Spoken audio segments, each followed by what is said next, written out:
eBay Motors is here for the ride. Elbow grease and a whole lot of love transformed 100,000 miles and a body full of rust into a drive entirely its own. LED headlights, spoilers, whatever you need.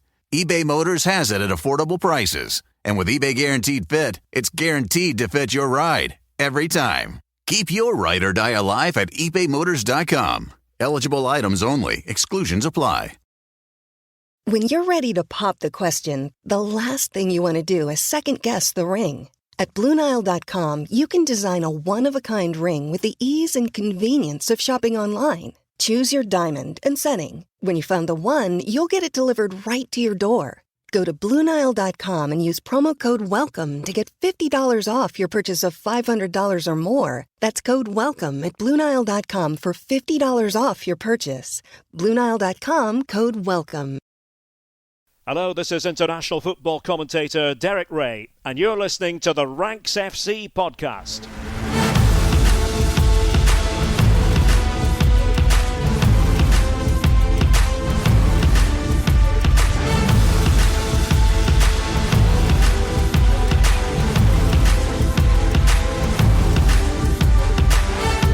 Hello Rank Squad and welcome to Ranks FC. It's not very often that we do emergency podcasts, but given the news that's transpired in the last couple of hours, thought it would be a misnomer to miss out on discussing the new proposals for the European Super League based on the judgments that have been passed down and ultimately our major problems with them. My name is Jack Collins and I'll be your host today, and I'm delighted to say I'm joined by the rank god, Mr. Sam Tighe. How you doing, mate?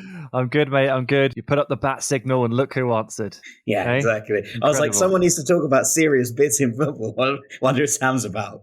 No, that's not how it went. He tried 4 other people first, I'm sure of it. No, I actually don't enjoy talking about the European Super League. None of us do. But, you know, I checked my phone earlier and it was all hell was breaking loose, just like last time. And as much as we don't like it, or don't like to talk about it and the serious business in football, because it really does open the book, doesn't it, on like the really bad bits of the sport that we enjoy. It makes us think about them and sometimes we try to hide from them, but every now and then you just gotta eyes closed, head first. Let's talk about it because it's reared its head again. Yeah, absolutely. I mean, look, I think what we can discuss here is a couple of segments. So we'll talk about the ruling. There's been some sort of contrasting views on actually what it means, and we can discuss those a little bit. And then we'll talk about the new proposed format that's been released this morning and the issues that still revolve around that and why it's not potentially as perfect as the 2-minute video suggests it to be. So we'll get into everything in turn, but let's start with the basic news on this. And the news is that the rules that have blocked the potential European Super League by FIFA and UEFA have been ruled to be unlawful by the European Court of Justice. Now, this has been a ruling long in the waiting from everyone. It's worth pointing out that both sides have claimed this as a win. And whilst this does favour on paper the Super League, it's not as clear cut as that. So basically, after the original 12 clubs, 16 that became 16 clubs, launched this competition to rival the Champions League. That was back in April 2021. It collapsed after fans kicked off against it, and UEFA basically threatened everybody with incredibly heavy sanctions. And last December, it was ruled that UEFA had been lawful with those sanctions. But today, it's been ruled that UEFA and FIFA are abusing a dominant position in breach of competition law. And it basically says the FIFA and UEFA rules make any new interclub football project subject to their prior approval, such as the Super League, and prohibits clubs and players from playing in those competitions, and that's unlawful. So it will embolden, Sam, those who are committed to the Super League project, which at this point really kind of just feels like Real Madrid and Barcelona. And Juventus. Well, even Juventus pulled away after they were hit with those sanctions that didn't allow them to be in the Champions League or the Conference League this year. Even they pulled back a little bit. So it will embolden. There will be other owners who I'm sure will jump back on the bandwagon and be like, okay, we thought it was illegal. Turns out it's not. We're back. The company running it is called A22. And their chief executive, Bernd Reichart, said, we've won the right to compete. UEFA's monopoly is over. Football is free. Now the clubs will not suffer threats and punishments. They are free to decide their own future. Yeah. On paper, it looks like a win for the Super League. It does. I mean, yeah, so to dig in a little bit further there, ultimately, the law somehow stated that for anyone to launch a breakaway league and rip away from UEFA and FIFA, they would have to go to UEFA and FIFA and ask for permission. Yeah, I mean, that is wrong, fundamentally. That's not good. I mean, the answer is clearly no, and will always be no, and that is the dominant position that they were, ruled to be abusing, and that's fair. Like that is not democracy. That is not fair. That is not anything, right? That is an organisation or two completely and utterly controlling the sport and preventing anyone from doing anything about it. So, in a sense, yes, the new breakaway league has won the right to compete, but you've still got so many more hurdles to jump over. You've still got like the German clubs who saw this as the antithesis of football in the first place and very likely will not change their stance. There have been some murmurs earlier today. I don't know how far it's got that the ministers for sport in England were talking about blocking English clubs from even considering entering this league regardless. Legally, that feels might a be bit thought police. Yeah. Legally, that might be a bit sketchy. But Manchester United have already ruled themselves out of the running. Yes, and they've said we're not joining it, and there will be other clubs that follow, of course, from across Europe. So just because you've won the right to compete, which is technically true, it doesn't mean that people are going to come now, because over the last 18 months, there's been a lot of consternation about this. There's been some serious warnings handed out to clubs and individuals, particularly from the English side, but others too. The Germans want literally nothing to do with it. Half the Spaniards want nothing to do with it. The English clubs essentially have been outlawed from doing anything about it. And again, that leaves you with the usual. Nasser Al-Khelaifi's PSG, but Real Madrid, probably Barcelona. Not considering he's the president of the European Clubs Association. Yes, now, but you're still looking at a dwindling list. And it's difficult, really, to envision this taking off, even though their new format is better, but not perfect. Yeah, I mean, we'll come back to the format, and also we'll come back to the clubs ruling themselves out aspect of things in a minute. I thought there were some interesting comments from the UEFA president, Alexander Ceferin. And I think it's also important to look at this and think there is no necessarily, black and white elements to this. Everything is shades of grey. And just because, personally, and I'm very clear about this, I don't think this Super League proposal is a good thing for football, doesn't mean that I think the UEFA are suddenly the good guys in this, because there is plenty wrong with the UEFA structuring. There is plenty wrong with the FIFA structuring. There's plenty wrong within the world of football as it exists. But that doesn't mean that all change is good change at the same time. So Ceferin basically said, I personally see this decision as a chance to improve some of the regulations, but first and crucially, football remains united. He said, the ruling doesn't signify an endorsement or validation of the so-called Super League. It rather underscores a pre-existing shortfall within UEFA's pre-authorization framework, a technical aspect that has already been acknowledged and addressed in June 2022.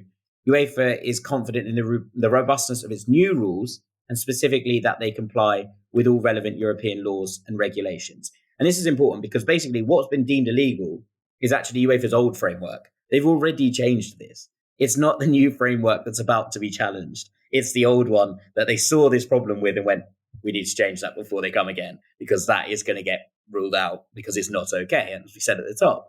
So there's different things. We're seeing report in The Guardian saying European Super League project gets a huge boost after a Court of Justice ruling. But equally, there's a really impressive and well thought through piece from Miguel Delaney, old friend of the pod, in The Independent. And he basically says, amid the thousands of words in this, the only ones that really matter are whether the project can go ahead. And the answer to that question is still probably no. He's like, it would still have to get permission to set up. It would still have to get permission from all of the clubs.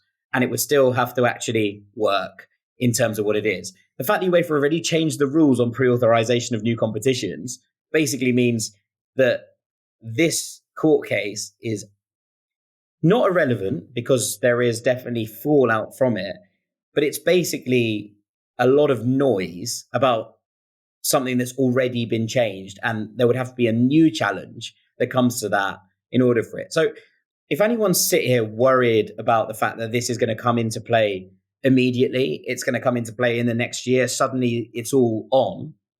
Those fears can probably be allayed. Yeah. There is going to continue to be a discussion around this. It's not going to go away. But we are talking about a point that is now severely in the future, because a new legal challenge would already have to be drawn up to try and challenge those rules for authorization before you could even get into the premise being acceptable.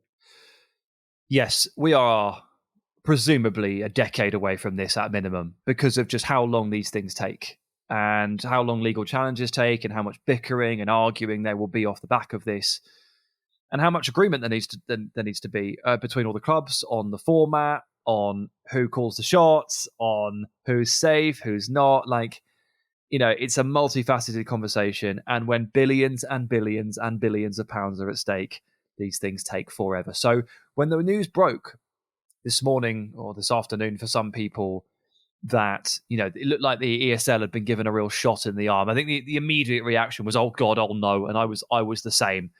You continue to look through it a little bit, and as the stuff that you've read out there makes it very clear that we're still a long way off anything here. But this issue isn't going away. And those that are trying to form the new European Super League, I mean, they're taking challenges to the European Court of Justice. They're trying everything they can to try and get this through, to get the breakaway running.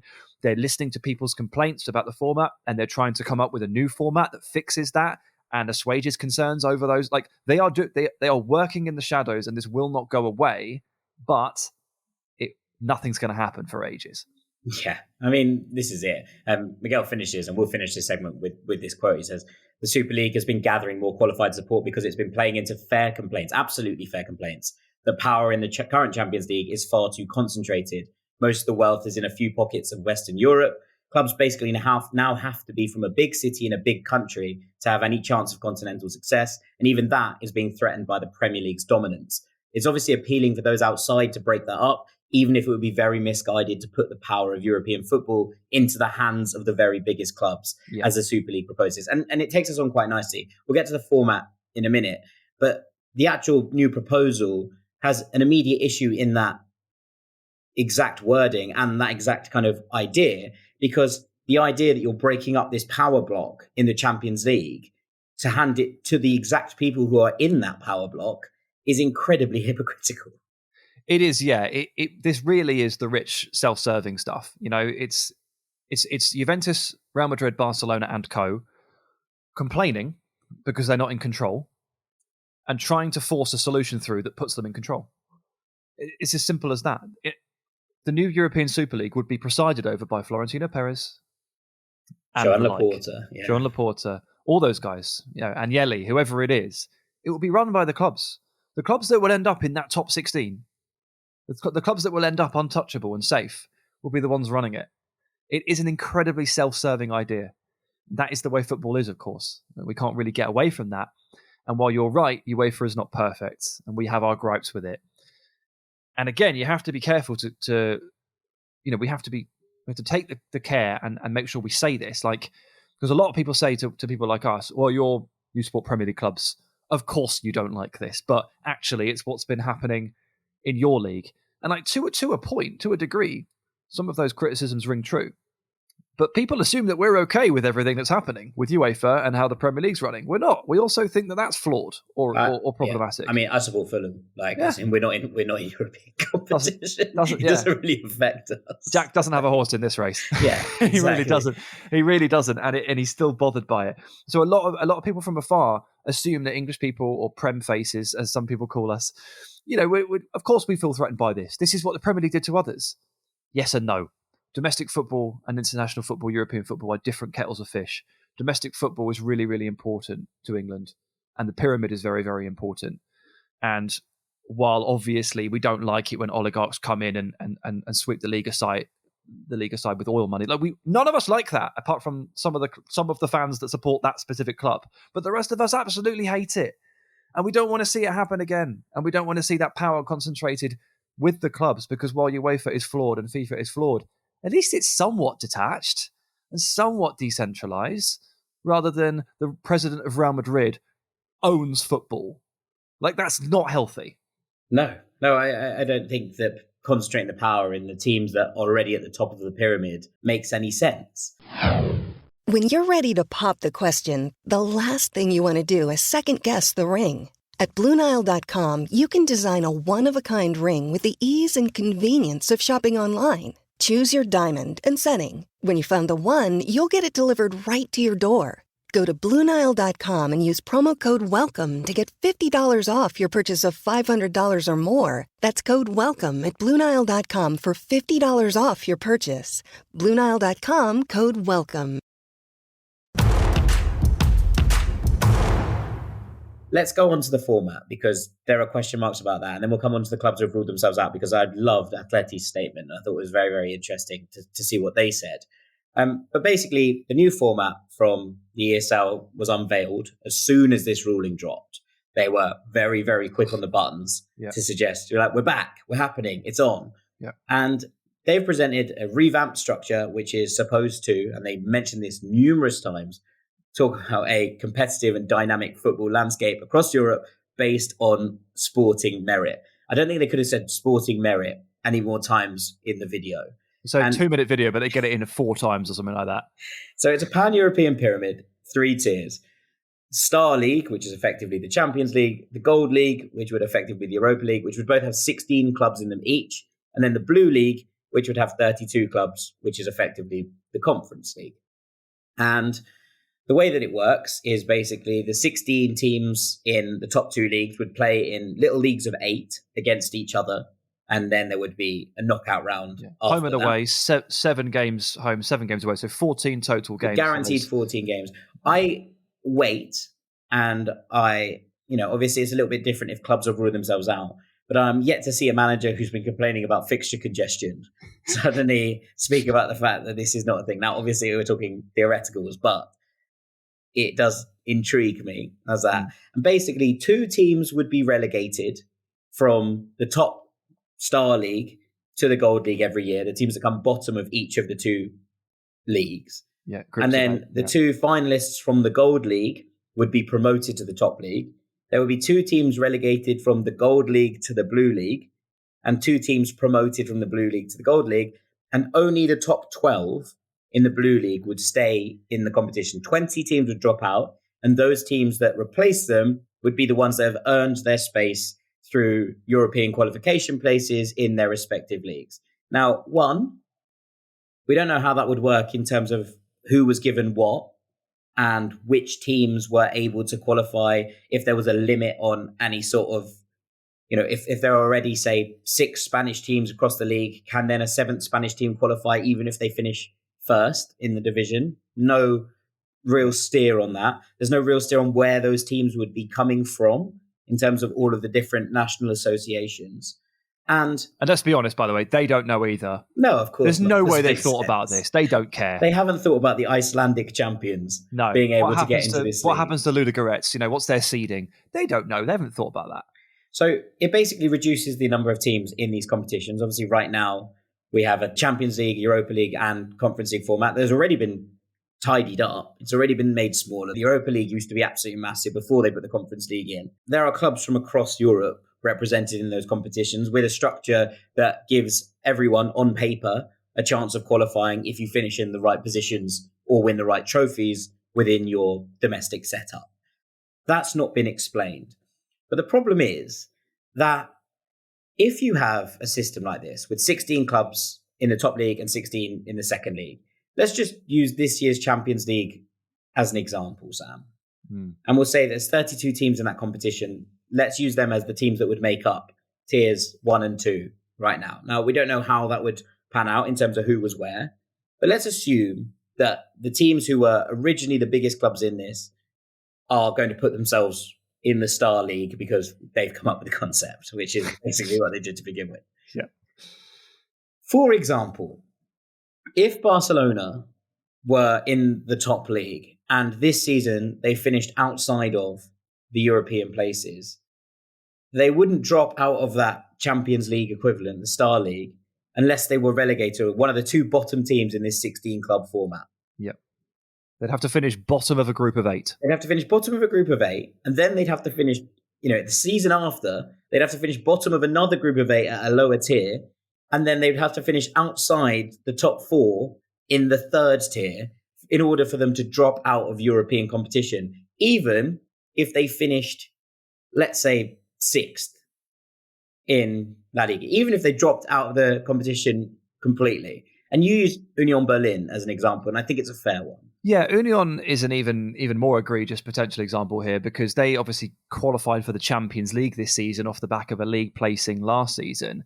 Now, this season, unfortunately, hasn't gone to plan. They've been terrible. They're down in 15th. They actually won in midweek. Yeah, they're out of the relegation An zone. incredible win, but they've been in the relegation zone for a while. They've been staring down the barrel basically the entire first half of the season. So you might get to a point there. So let's say that Union Berlin, this competition started this season, and Union had qualified and they were in that top 16 teams. And then they went down in the Bundesliga. Okay, fine. They finished bottom of their group of 8. So what? They're in the second division of German football, and they're in the equivalent of the Europa League. Or maybe they finish 7th in their group somehow, scum a few victories, and they stay in the Champions League, but get relegated to the second tier of German football. Well, what effect does that have on domestic play? What effect does that have on budgets? What does that do to the second division in Germany for a start? I mean, this is such a mess. And the thing I can't get my head around here is how they don't really, do they not think that we can't see through this in terms of it being an obvious safety net of revenue and prestige for the top 16 teams? Because, Jack, if you get picked for those top 16 spots for the first season, you're basically guaranteed European 13 of them are never, ever dropping minimum. out. Yeah. Ever. They're just never going to drop down because the revenue will be so strong for that stage of the competition. And because as long as they don't finish bottom, then they could stink the place up in the league and finish 8th. And they could just finish 7th in the Champions League in their group, and they get another run at it. And they keep saying meritocracy. And yes, promotion and relegation gives you a hint at that. It is. But the reality this proposal is better than the last one. I'll give them that, but not by much. It's better in that it's no longer invite only, which I'm astonished they thought was a good idea. But of course, they think with their bank accounts, right? And rich people just want to cement what they are. They want to cement their fortune, and the top clubs want to stay at the top. They don't like risk. They don't like having to perform to get money. It's the very heart of the sport, but they don't like it because really the top clubs just want to be at the top the whole time. So they've introduced promotion relegation. They've introduced a more fluid, 3-tiered league concept. I'm not fooled by it. It's the ultimate safety net. You would it would be so, like, you could put me in charge of Man United tomorrow with this format in place, and I would keep us in Europe for 5 years. Yeah. Like, it's such a safety net. It's impossible to go out of Europe if you finish in that top 16. Yeah. You'll never go out. Yeah, it's wild. And kind of to use the inverse of this quickly, Girona, obviously currently top of La Liga as we record this. If Girona were to complete the miracle and win the league this year under this new format, they would effectively enter the Conference League thanks to their efforts. They would go into the bottom tier because the only way you can come out of the top tier, etc., is through working your way up the tier system. Yeah. So you could win La Liga, which would be the most incredible achievement against the financial power of Real Madrid and Barcelona, and also then the immediate advantages that all of the rest of the top 7, 8 have on you in terms of financial capacity, but also the structures that are already there.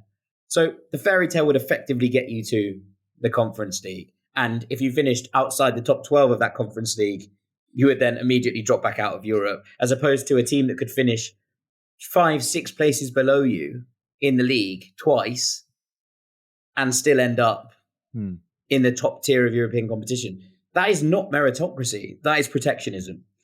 And it's wild to me that people are looking at it and go, oh yeah, they've sorted it out. Well, it's better, as you said, isn't it? Yes. It is better. Yeah, just. The bar was on the floor, but it is better. It's better than an invite-only competition. Yes, I would agree with that. So what happens when all the German clubs say no? So that's the next question, right? So we'll come away from the format. I will just give them one piece of credit before we move on, because I want to be fair and transparent with all of this, is that they have said that the tournament would be free to air and they would put it out to all fans.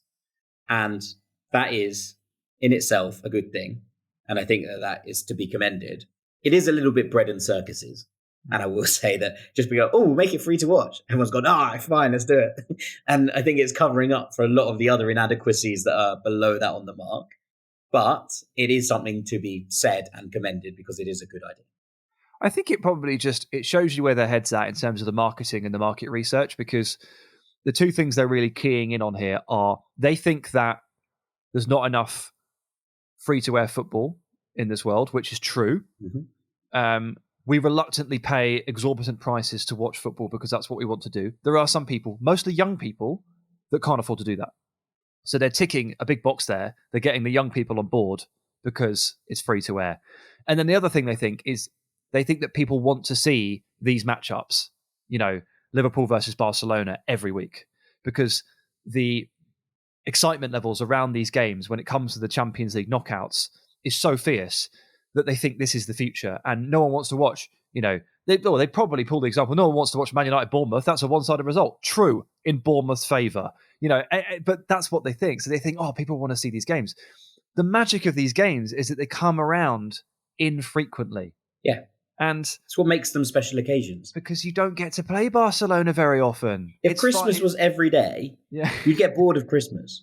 It's hate Christmas. It'd be rubbish. We get sick enough listening to all the Christmas songs only for a month, let alone 365 days. But there's beauty in how infrequent these games are, and that's what makes them special. They're really special occasions because you might not play this team again for 5-6 years. They're trying to make this more regular because they think it's the way forward, and I fundamentally disagree. Yeah, I agree. I think that you've touched on a point there, and it's nice to kind of actually move us on with it, is that clubs are going to step away from this. And we've already seen both Manchester United and Atletico Madrid step away and say, we don't want any part of this. So there's some interesting things here in that United were the first Premier League club to categorically rule themselves out, which is a good step in the right direction for United, who don't seem to get anything right. But it's something that their fans can at least go, well, they got that one right. They've said our position has not changed. We remain fully committed to participation in UEFA competitions and to positive cooperation with UEFA, the Premier League, and fellow clubs through the European Clubs Association on the continued development of the European game. Atleti went further. They went hard. Atletico de Madrid, after analysing the ruling of the European Court of Justice, would like to express the following. 1. The resolution regarding the framework for prior authorisation of other competitions refers to outdated UEFA statutes that were already amended in June 2022. 2.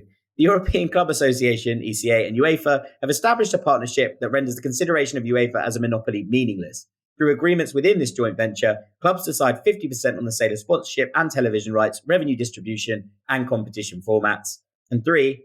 The European football community does not support the European Super League. Germany, France, England, Italy, Spain, except for Real Madrid and Barcelona, etc., oppose the Super League. We advocate for protecting the broader European football family, preserving domestic leagues, and securing qualification for European competitions through on-field performances every season, which is a very important point. Yes, every season you start again. You have to earn it on the pitch, and that's what the La Liga t-shirt said, right? They said, earn it on the pitch. It was the big statement that they came out with to basically oppose this. And Atleti have gone hell for leather to back it.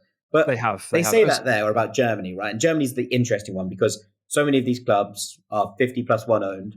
I mean, they're all 50 plus 1 owned, but Leipzig have found a way around. Yeah, 2 of them aren't.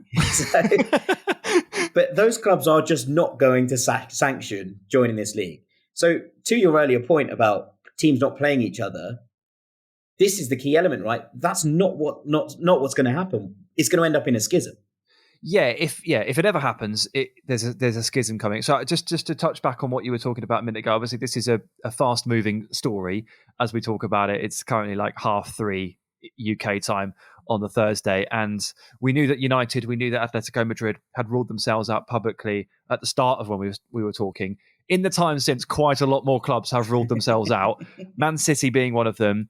Real Sociedad, Villarreal, Valencia, and Sevilla. Not that Sevilla are going to be anywhere near this.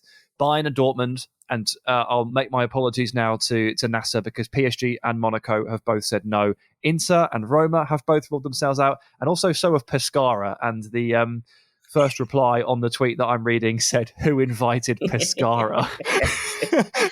Shouts out Pescara. This is the kind of attitude I want. Random teams who, Bologna have never qualified for anything that isn't the Intertoto Cup in the last 25 years. I want Bologna ruling themselves out. They are actually currently in a Champions League position to be steadfastly against. Yeah. So look, plenty more teams have come into bat for this, and this is them rejecting the new Super League format. So already we're at a point where this doesn't work. A22, who are trying to create this new breakaway league, have presented this format and thought, right, we've got the answers. And everyone within about 2 hours has gone, no. But let's say, for example, that the German clubs held fast, the English clubs held fast, but Real Madrid and Barcelona broke away, and Juventus broke away, and they took a few with them, and they really, really, really hacked at it. And eventually we got to a point where we have two factions, I guess. We have the European Super League running. UEFA do not ditch the Champions League or the Europa League or the Conference League. You've got Bayern Munich and Dortmund and Manchester United in one, and then the other you've got Real Madrid and Barcelona and whoever else might end up following them. This would mean that you would never really get to watch Bayern Munich versus Real Madrid in a competitive game ever again. And that is something to be considered, because I think that would be really sad. Like watching these titanic clubs, and yes, we are talking about the teams here who initially tried to leave the top 16, as you would imagine in your head. These are the teams I'm talking about. But if they end up in two different conferences or factions or whatever you want to call it, and they can't play each other, and we never get to watch Bayern Munich play at the Bernabeu on a Tuesday or a Wednesday night ever again, that's really sad. That's something to lament, because those are the special games. And as much as I don't want them all to break away, I also don't want them all to sort of go, well, some of us will be over here and some of us will be over there, because we'll also lose something from the sport. Yeah, this is it. And look, we've seen this happen in other sports, right? We've seen what the live golf experiment has ended up with in golf, with half of the world's best players on one side of a divide and half of them on another, not playing each other regularly because of the way that the breakaway happened. Now, there are bridges being built there, but it's still not great and not ideal for what you want to see in terms of a competitive sport with a full field. We saw one of my favorite sports in the world is darts. This happened in the 90s. I mean, I wasn't born, but darts had a massive split between the two associations, between the BDO and the PDC. And for a long period of darts history, players on either side of the divide just didn't play each other. Now, that was led by the players themselves, the PDC split, because they felt that they weren't getting a fair share of the revenue from the tournaments that were going on. So it's slightly more individual and team-based. But the point stands that it was only when the two sides were kind of reconciled a decade later that the sport really started to find its feet and grow again. And I know that this has happened in a lot of American sports, and I'm less kind of up to date with the historical elements of what the NFL or the NBA ended up doing in these areas. But there was definitely schisms, and it was only when things returned to everyone being on the same page that people started to be like, okay, cool, we're back. We're back in a place where we like to be. Yeah, I mean, I don't know on the American sports either. I have to assume that there was some reunification somewhere, while all the conferences are called different things, and the merging it across the country is a big country, to be fair, but merging them brings it all together and makes it what it is. But aren't we even seeing tiny little echoes of this here with MLS pulling out of the US Open Cup? That's another example here, very recent. It's obviously a much smaller scale. But MLS trying to sneak the next pro teams in to play the US Open Cup and to try and duck out of it and to disconnect the top level of the national sport with the rest of it, which is not healthy. It's not good. It's a little bit different in that obviously America doesn't have a pyramid to the top as such. So it's slightly. But this is the only connection that the pro scene has with the rest of the country. It's the Open Cup or nothing. And MLS have very recently tried to go, well, nothing. Yeah. We're on our own. We're protecting ourselves. We're protecting our product. Unfortunately, no matter where you look in sport nowadays, there's machinations for this sort of thing. It's where people are trying to go. And it's undoubtedly linked to the amount of money that litters the sport, unfortunately. And again, I started the podcast by saying we don't like talking about this stuff, or it makes us uncomfortable because it reopens our eyes to the realities of the sport we love. But it's everywhere, man. And it keeps cropping up and it's never going away. No, this just is have it. to keep shouting really, really loud when they try stuff. Yeah, this is it. And you're good at that. I am good at shouting loud. So this is going to be me yelling into the abyss. But, it is one of those things that should be considered. There are reasonings behind this. And look, a lot of them are self-interested and a lot of them are incredibly negative. But there is a clamour in many ways for change because things aren't being done correctly by the powers that be right now either. And that's something that I do think shouldn't be forgotten. Yes. And that's not me suggesting that this is the answer, just so we're all clear. But there is an element here where we talk about the issues with the presidencies at both FIFA and UEFA, the fact that they've smashed through the barriers of what you're meant to be allowed as a tenure and are now looking to change those rules to keep themselves in positions of power.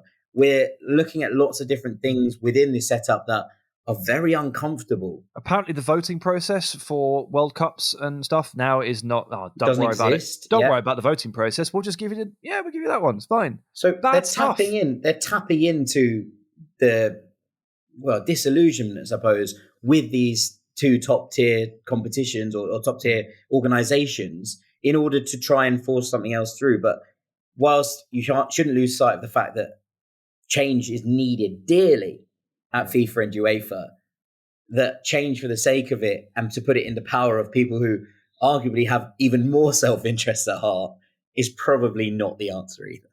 Yeah. Things are bad, but this doesn't fix much. Things are bad. Let's not make it worse. Ideal.